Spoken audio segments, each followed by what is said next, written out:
Tere kallid vaatajad, mina olen Tim Plus ja see on teie lemmiksaade Elektritool.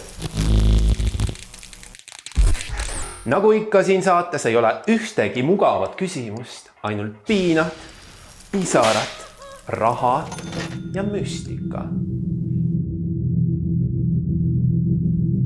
Meie tänane külaline on tõeline superstar, ta on spirituaalne playboy, ta on vaimne rockstar, ta on terapeut, ta on müstik, ta on best-selling autor, kes on müünud rohkem raamatuid kui J.K. Rowling.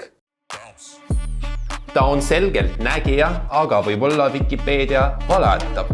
Ta on Ants ja ta on rootslane ja ta on juba kohal. Juhu, tere tulemast! Tere hommikust! Tere hommikust! Tere hommikust! Üle pika aja sa ei tahtnud või julgenud meie saatesse tulla. Ei tahtnud, lihtsalt see oli nii jube kirjeldus lihtsalt, mis sa mulle saatsid esialgu selle saate kohta ja siis kui ma vaatasin, et tegelikult on enam-vähem täitsa okei ja sealt tundsin, et mingi särts on nagu puudu ja mõtlesin, miks mitte siis hommikul tulla väike elektritooli särts saada. Meil on väga-väga lihtsad reeglid. Meil on 11 küsimust, kõige odavam on 5 eurot, kõige kallim on 50 eurot. Sa ei pea vastama, kui see tundub too much, liiga isiklik, liiga terav. Sa ei pea vastama, siis see raha põleb ära. Kui sa vastad, see läheb võidufondi. Kuhu sa tahaks seda raha annata? Johanna-Maria Lehtme ütles ka, et raha põleb. Ei ole õige öelda, et raha põleb. Miks? No, ta ütle Riigikogus pidas kõnet kunagi. Ma tahaks annetada tegelikult... Kui sa midagi võidad? Loomulikult ma võidan, ma olen võidule orienteeritud. Ma ei ole kaotaja tüüp, aga vahel siiski armastuses võin ma kaotada, aga mitte sellistes olukordades. Aga ma tahaks annetada tegelikult selle raha Vähiliidule väga lihtsal põhjusel, sellepärast et viimase 2 kuu jooksul on umbes 20 vähijuhtumit olnud, mis on minu teraapiaruumist läbi käinud. Ma ei ravi vähki, ma lihtsalt toetan neid selles protsessis ja mul on väga kurb vaadata, kuidas inimestel on tehtud ajuloputus, et keemiat ei tasuks võtta või et inimestel on tehtud justkui mingit laadi ajuloputus, et keemia on kuidagi halb või meditsiiniga vähi ravimine on kuidagi halb, aga ma ei ole näinud 8000 kliendi puhul, kellest on kindlasti paarsada vähijuhtumit olnud, mitte ühtegi inimest, kes oleks saanud lihtsalt alternatiivraviga terveks. Et see on nonsense, ehk siis kui me tahame vähki ravida, siis tänapäeval on nii head võimalused selleks meditsiinis olemas ja ma tahaks toetada Vähiliitu omapoolse panusega ja see paneb mulle ka teatud mõttes pinge peale, et vastata nendele küsimustele, et nemad saaksid rohkem raha. Väga tore. Aga alustame palun tasuta küsimusest. Kus on minu armuluits? Issand jumal, see on olemas. Tead, see armuloits ja see on tegelikult armurüübe, see on täiesti olemas ja see on tulemas. Ma ekstra tellisin sulle sellepärast, et küll armastus ka sinu õuele jõuab. Lubatakse ja lubatakse. Timmer lubas. Usu mind, ma toon selle ära, ma saadan sulle selle toimetusse ja siis vaatame, aga ma tahaks siis näha ka sinu suhet. Kas ma teen mingi otseblogi või tee mingi uudis, oled ajakirjanik või ei ole? Nüüd leidsin suhted reportaas, eks ju. Aga alustame. Nii, ühesõnaga ma hakkan siis 5 eurost pihta, need on 2, 3 tükki, 4 tükki, issand kui lihtsaks on mulle selle hommikul oled teinud. Ma võtan kohe selle siit teist. Enne terapeudiks hakkamist olid sa muulgas jäätisfirma maskotti ja lällasid jääkaru kostüümis Võrus Tamula rannas. Kas see on olnud kõige veidram aste su karjääriredelil või veidad mingit töökohta veel? Tead, see juhtus tõesti, kui ma olin 16-aastane, ma arvan, ja meil oli siis üks tuttav jäätisfirmas tööl ja mõtlesime, et suveks lähme teeme Võrus laadal tööd ja müüme jäätist ja me jäime telgiga kuidagi Võru kesklinna ja meil anti ka 2 maskotti. Aga me öösel natukene tipsutasime ja ühel hetkel need jääkaru kostüümid läksid selga ja me hakkasime Võru linnas nendega ringi käima. Vaata, noor ajus ei tea ju, mida ta teeb. Ja siis oli Tamula rannas üks kontsert ja ühel hetkel see rahvas võttis mind kõik käte peale ja tassis mind sinna kontserdi lavale, siis lavalt maha ja siis mulle seal baaris põhimõtteliselt valati alkoholi suhu ja siis selleks hetkeks oli juba noore aju mõistus läinud ja me hakkasime liiklust reguleerima Võru kesklinnas. Ja mina mõtlesin, et okei, et nooruses ikka rumalusi tehakse, aga kui hommikul see reaalsus kohale jõudis, et Õhtulehes kirjutati, et tuleb suur skandaal selle jäätise firmaga, siis ma sain pähe sellelt, kes meile selle jäätise asja andis. ja ühesõnaga lõpuks ma ütlesin, palusin, kuna mul üks tuttav Õhtulehes tööl, siis ma palusin, et ma olen alaealine, et ma saan kodus peksa, kui te selle loo avaldate. Ja tänu sellele see lugu jäi ilmumata. Wow. Aga jah, tõesti minu karjäär algas tegelikult maasikakorjajana ja siis läksin jäätisemüüjaks. Nii, ja kuhu edasi? Siis juba gümnaasiumi kõrvalt läksin siis müügitööd tegema ja sealt edasi juba järgmisse müügiettevõttesse Sol Balticsisse. Ja seal ma olin 2,5 aastat ja siis tuli kuidagi see terapeudi elu peale. See on pikem jutt, sellest ma olen nii palju rääkinud ka. 5 eurot olemas. Juhu! Järgmine. Võtame järgmise 5. Tohi. Mis on olnud kõige ootamatum mure, millega inimesed vastuvõtule on tulnud ja sa pole saanud aidata? Ma arvan, ongi see surmateemad. Aga ma tunnen ennast nendega kodus, ma tulen sellega hästi toime, aga see nõuab ka väga palju üksi olemist, ehk sa jõuaksid taastuda, sest terapeudil tekib tihtipeale kaastunde väsimus ja ülekantud trauma terapeudile, millest üheski väljaõppes tegelikult väga põhjalikult ei räägita, et sa pead tegelikult ise selle kõigega toime tulema, mis sa päeval kuuled töö. Mis on olnud kõige veidram või hullumeelsem palve või mure, millega inimesed on tulnud? No ma räägingi, ongi see, et kas ma suren ära... Ja võib-olla mingi täiesti nagu, ma ei tea, mingi kastist välja, mingi crazy shit. No inimesed on ikkagi küsinud, kuidas saada oma seda endist armastust tagasi ja kas on mingit rituaali. Armastuse teema. Aga ma tavaliselt loputan nende inimest ajud nii ära, et nad ei julge kunagi sellise teemaga enam kuskile pöörduda. Et tuleb vastutus võtta selles mõttes, et kui suhe läheb laiali, siis sellel on mingi põhjus. Vahet ei ole, mis põhjus on, aga sa ei hakka kedagi esoteeriliste rituaalidega siduma ja mida on kunagi tehtud minu praktikas, et inimene tegi menstruatsiooni verega Googlest leitud siis rituaali ja saigi selle mehe tagasi või sai selle mehe kätte, keda ta tahtis. Aga see mees osutus pedofiiliks ja retsidivistiks. Ja siis oli aastaid elas selle terrori all ja kui ma seda ühel webinaril siis rääkisin, siis Eesti Ekspress pärast ütles, et ma pooldan naiste vastast vägivalda, aga minu mõte oli see, et kui sa teed ise sellise asja inimesele ja sa ei saa sellest inimesest enam kuidagi lahti, sa oled ise selle olukorraga tekitanud vägivalda ja õigusta miski, aga ärge tehke selliseid karme rituaale, sest need tõesti toimivad. Sest kõik on energia ja meil on võimalik energiat mõjutada, eriti kui me kasutame verd ja see on oma hinge maha müümine. Sellist armastust me ei taha. Ei. See ei ole armastus. Ja see ei ole armastus. 5 eurot olemas. Armastus on see. 10 olemas. Järgmine. Just. 5 või? Võtame 5, me võtame kõik küsimused ära. Jaa, miks mitte? Sind on palju kritiseeritud, et koristusfirmas töötades, sa juba rääkisid natuke sellest, hakkasid äkitselt terapeudiks ilma vastava hariduseta. Tõesta siin ja praegu, et oled päriselt tajuja ja mitte šarlataan. Kas seda on võimalik teha kuidagi? Vaata, igasugune terapeutiline protsess peaks olema tunnetuslik ja see ei olnud lambist hakkamine, et ma hakkan nüüd terapeudiks. Ma vajasin ise tegelikult abi, mul oli ärevushäired, depressioon, ma käisin psühhiaatri juures, psühholoogi juures, mind topiti ravimid täis, mitte midagi ei töötanud. Ja ühel hetkel siis ma läksin hüpnoosi. Ja see sama inimene, kes mul hüpnoosi tegi, avastas, et muus on ka nii-öelda kõrgem tundlikkus, mida ma teadsin, sest mul perekonnas on pooled sellised metsapoole natukene. Ja siis ta kutsus mind enda praksisesse väljaõppele, tegi mulle hüpnoosi koolituse ja mina ei saanud aru, et midagi nagu üldse, nagu kas see on eetiline või ei ole, ma ei saanud, mul oli 19 sellel hetkel. Ja mul hakkas nii hästi minema, ehk siis klientid jäid väga rahule, mulle see hüpnoos sobis. Ühel hetkel, kui mul temaga teed lahku läks, siis mõtlesin, ma töötan oma valdkonnas edasi, sest mul oli hea palk ja hea sissetulek ja mulle meeldis mu töö. Aga siis need vanad kliendid tulid, otsisid mind üles, et nad tahavad uuesti tulla. Ja siis ma olin sunnitud justkui nagu ruumi võtma ja neid aitama ja siis mul oli esimese kuu aega tekkis 3-kuuline järjekord. Ja siis mõtlesin, mis toimub ja siis ma sain aru, et aga mul ei ole ju mingit nagu teadmistki. Siis ma läksin õppima konstellatsiooni, kuna mul ei olnud füüsiliselt aega ülikooli minna, siis ma läksin õppima konstellatsiooni, läksin kõrvalt õppima pereteraapia sissejuhatavat osa, et saada aru, kuidas need omavahel seotud on, mis on tõenduspõhine, mis ei ole tõenduspõhine, võtsin kõik isiksushäirete koolitused, võtsin kõik niisugused väljaõpped, et mu tööriistakast oleks võimalikult suur.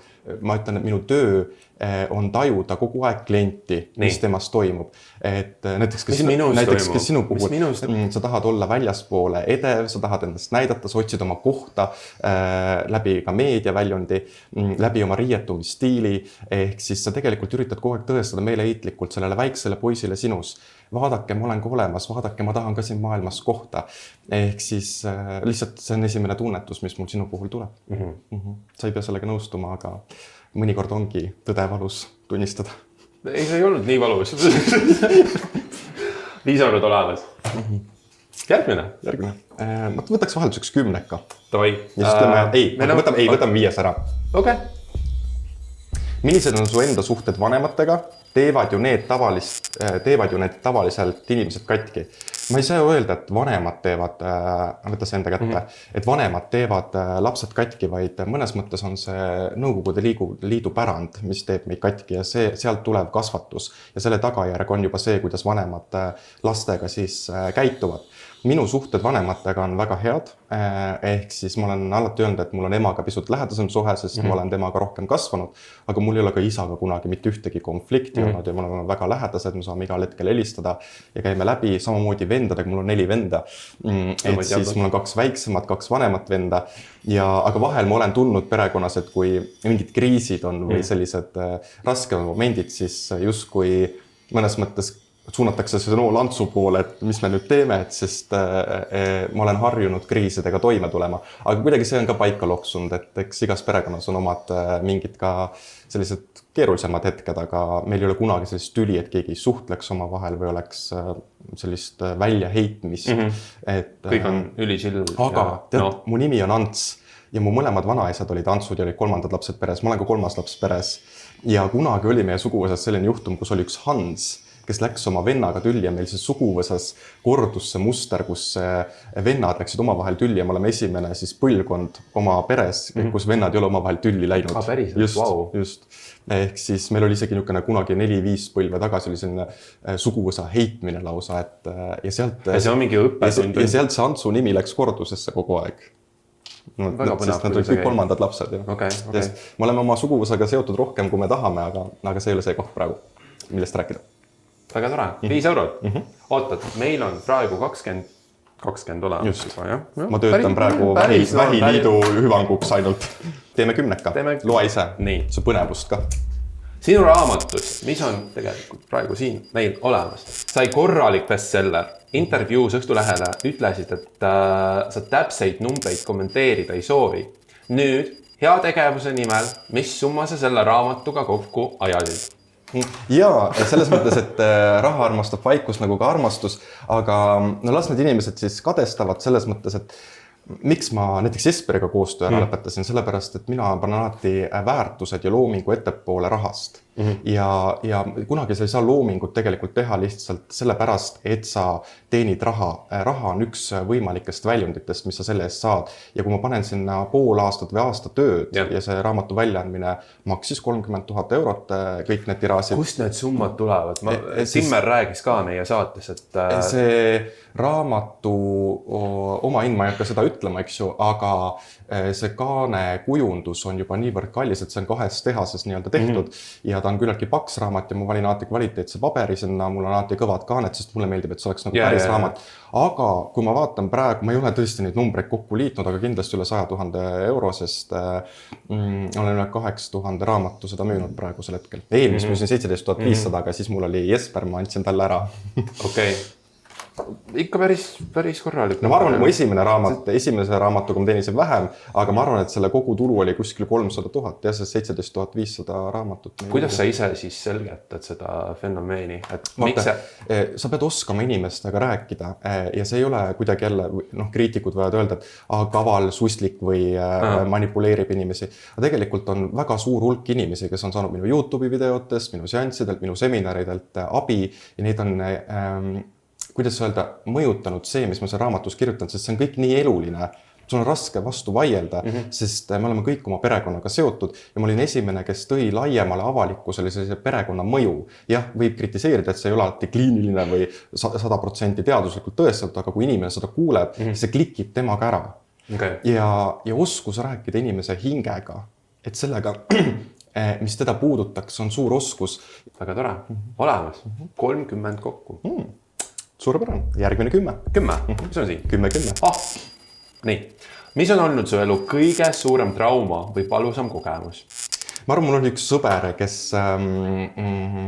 kuidas ma ütlen, ma olin küllaltki naiivne, kui ma tulin siia Tallinnasse ja kui ma tulin avalikku ellu, siis minu jaoks oli see kõik hästi uus ja hästi mingis mõttes keeruline, sest ma olen hästi tundlik ja ma ei adunud üldse ära, kes on sõber ja kes ei ole sõber. ja mingil hetkel ma lasin ikka ennast väga kõvasti ruineerida ja see lõppes sellega, et ma kogu aeg nagu püüdsin asju korda saada, aga kui su vastas on nartsissistlike kalduvustega inimene, kus on ainult sinu süü kogu aeg, siis lõpuks see ruineeris mind nii ära, et mul lõi välja geenikahjustus, mis ma ei teadnud, et mul rikkis geen on sees ja ma olin ühel hetkel Tartu Ülikooli kliinikumis poolelti ära minemas ja see oli minu jaoks see hetk, kus arstid ütlesid, ma pean võitlema, et nad ei tea, mis muga täpselt saab ja ma ütlesin, et mul ei ole jõudu võidelda, et ma annan alla. Ja see oli väga huvitav fenomen, kui anda alla, siis hakkasid asjad kuidagi juhtuma, et tänaseks päevaks arstid ei leia mul enam seda rikkisgeeni või neid halbu näitu. See kadus kuidagi ära. Kas ma tegin siis jumbo laiat või mitte, eks ma jätan selle enda teada. Kuidas sa ei tajunud siis neid inimesi, kes ma ütlen sulle ausalt, et ma sellel hetkel, kui sulle mängitakse kõige paremat inimest maailmas näiteks sinu ees, siis sa ei oska kahtlustadagi ja vaata väga ebaeetiline on see, et kui sa saad inimesega tuttavaks ja sa kogu aeg nagu tunnetad või vaatad ta läbi, et ma olen seda vältinud oma isiklikes suhetes, sest muidu mul on kohe igav. Ma näen need mustad kohad ära ja ma kohe eemaldun ja siis ma ei saa neid kogemusi, mida ma siia tulin saama. Ehk siis meie asi ei ole vältida igat rasket olukord elus, vaid meie asi on oma treenida ennast nii tugevaks, et me ei murduks selliste inimeste käes.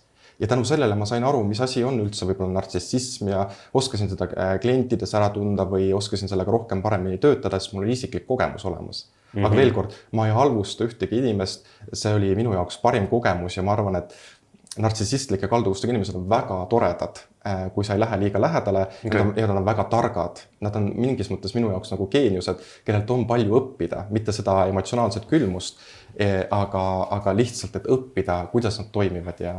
Kui raske on üldse suhelda inimestega, kui sa tõesti nagu tunned ja näed kohe, et mis seal sees toimub ja kõik need... Ma olen seda teinud ja siis ühel hetkel mul oligi see, et ma võisin nagu minna seltskonda, aga ma ei tundnud kunagi ennast seal hästi, sellepärast, et minu jaoks oli see kõik kuidagi nagu võlts või näitemäng ja mängisin seda mängu mingis mõttes kaasa, aga ma väsisingi ära sellest tsirkusest, et siis ma mingis mõttes eemaldusin ja hakkasingi oma isiklikku elu elama. Täna ma olen leidnud nii ägedad inimesed enda ümber, kes ongi nagu paigas ja normaalsed inimesed, kui seal normaalsust üldse on olemas.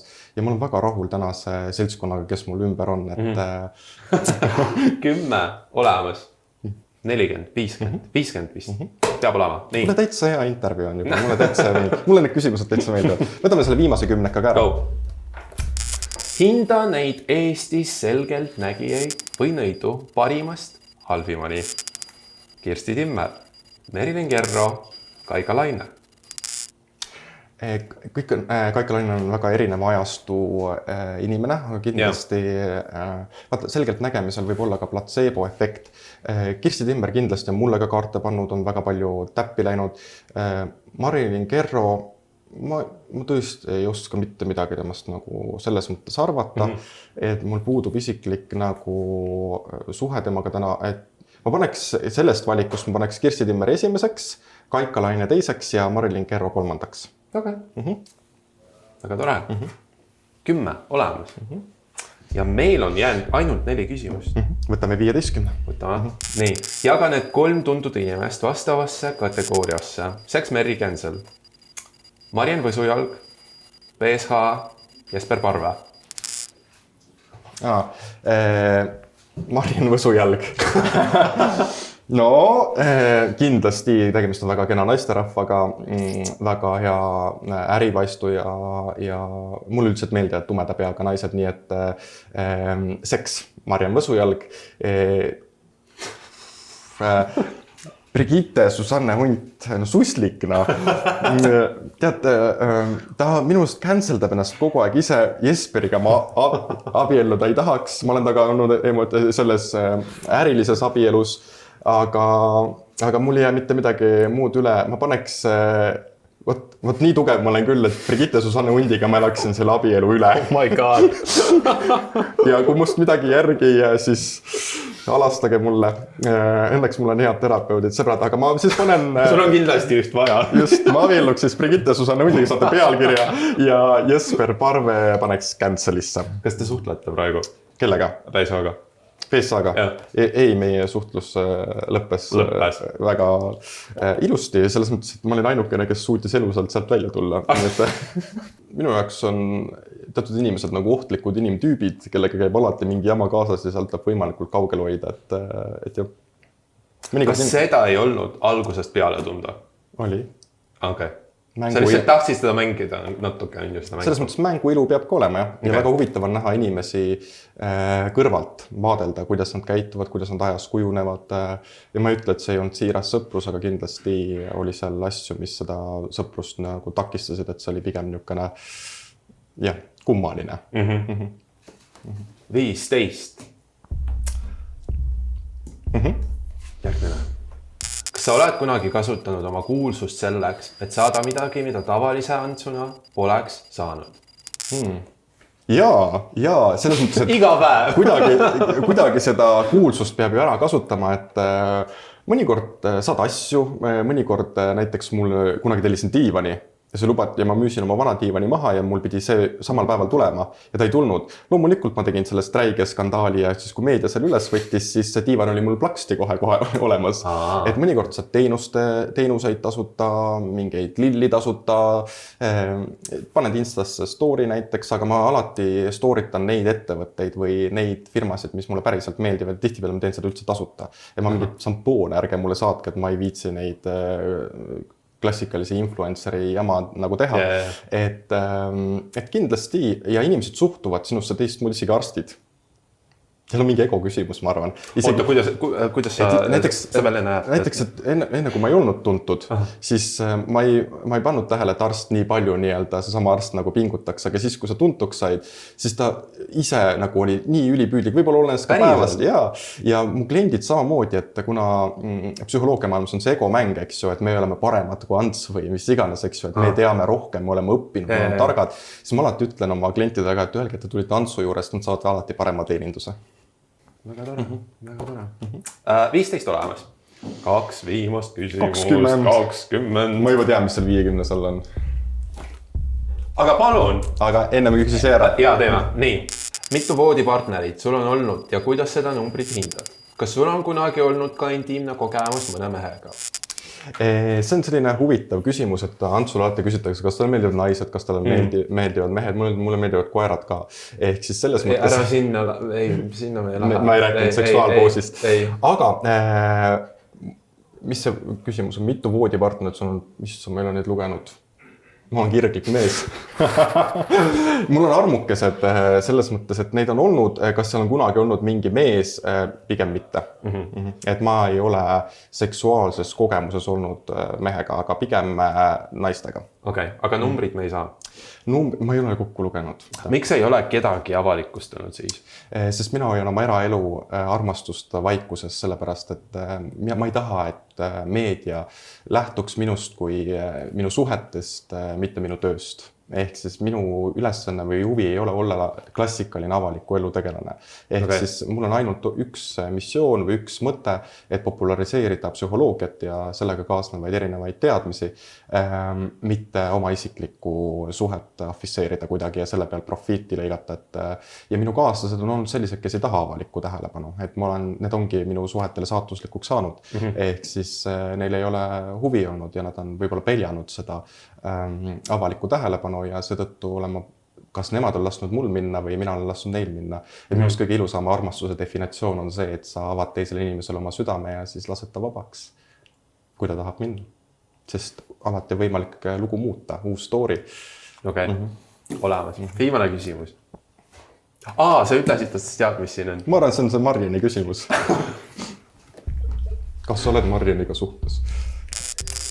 Sind on nähtud palju koos ärinaise Marjan Võsujalaga aega veetmas. Hiljuti olite mitu nädalat koos balil, lisaks seltskonna üritused, käsikäes uisutamine ja muu. Kas te olete Marjaniga seksinud? ei ole Marianiga seksinud, ei ole Marianiga seksinud. Me olime palil üldse suurema seltskonnaga, seal oli muide ka Katri Teller ja seal oli ka TV3 Stuulian, seal oli erinevaid inimesi, et mul läheb sõber veel palil, et me olime niisuguse 4-5 liikmelise seltskonnaga üldse seal. Aga kuna väga paljud inimesed, kes meiega olid, ei taha ka meedia tähelepanu kuidagi või olla avalikus orbiidis, siis me võime seal kahekesi nii-öelda tola teha. Ehk siis kindlasti mul Marjan Võsujalaga selles mõttes intiimsuhteid ei ole. Olete sõbrad? Me oleme heas suhtes. Heas suhtes, okei. Aga vastus olemas. Just. Aitäh sulle. Kust sa teadsid, mis siin viimasel kaardi peal on? No, ma olen ikkagi tunnetuslik inimene. Vahel näen ka läbi riiete ja seinte. Aga ma ei ole sassenno. Kui ma vaatan juba selle peale, siis kuidas ütlen, sa tajud ära, mis teema selle taga võib nagu olla. Loomulikult, kui sul viieseid palju, siis siin on nagu segan, eks ju kõik. Aga kui sul on üks see kaart, siis juba kiirgub see küsimus, et no see on huvitav vaata, sest Kirsti ütles, et ta niimoodi nagu ei saa seda teemat. Me tegime kunagi Kirstiga sellist pulli aastaid tagasi, et me panime siis silmad kinni ja pidime arvama tunnetuslikult, kes on pildi peal. Ja kui inimene tunneb ise enda ära pildi pealt, siis ta on nagu selles mõttes tegija ja nad panid mulle minu pildi ja siis ma kirjeldasin teda nagu ja siis ma ütlesin lõpuks, issand, see on ju mina. Ja siis praegu ei ole, ma olen eelmine aasta panin selle esoteerilise maailma nagu ukse enda jaoks kinni, aga nüüd ma vaikselt jälle hakkan seda tunnetust enda ellu tagasi tooma ja natukene müstilisust enda jaoks nagu tagasi tooma, sest ma kuidagi ei saa ilma selleta, see toidab mu hinge minu jaoks olla selline tavaline inimene, näiteks 8-5 suhtes, lapsed, pere.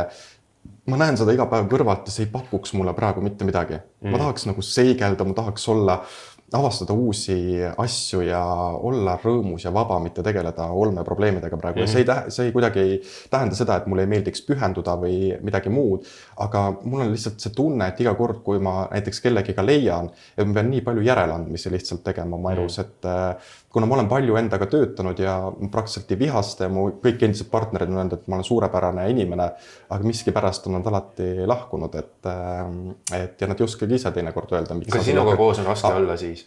Nad ütlevad, väga hea on olla, aga võib-olla inimesed kardavadki armastust. Ja võib-olla see on mulle hea olnud, sellepärast, et see on andnud mulle alati tiivad, et ma olen jõudnud kuhugi järgmisesse kohta, mitte järgmisesse suhtesse, aga arengus järgmisesse kohta. Ehk siis minu jaoks põdemine on 2 päeva põdemist ja siis ma pühin põllud puhtaks, tõstan pea püsti ja lähen edasi, sest lugu saab alati muuta. Emotsioonid on alati mööduvad, kui sa koged need läbi. Kas sina ise ei karda siis armastust? See on hea küsimus. Ma arvan, ma olengi armastus. Armastuse ants. Ma arvan, sellega me selle intervjuuga lõpetame. Lõpetame sellega. 150 € olemas. Vähiliit, palju õnne teile. Nii, see väga ei mahu, aga meil on sinu autogrammi vaja. Võta ma hoian natuke. Päris äge.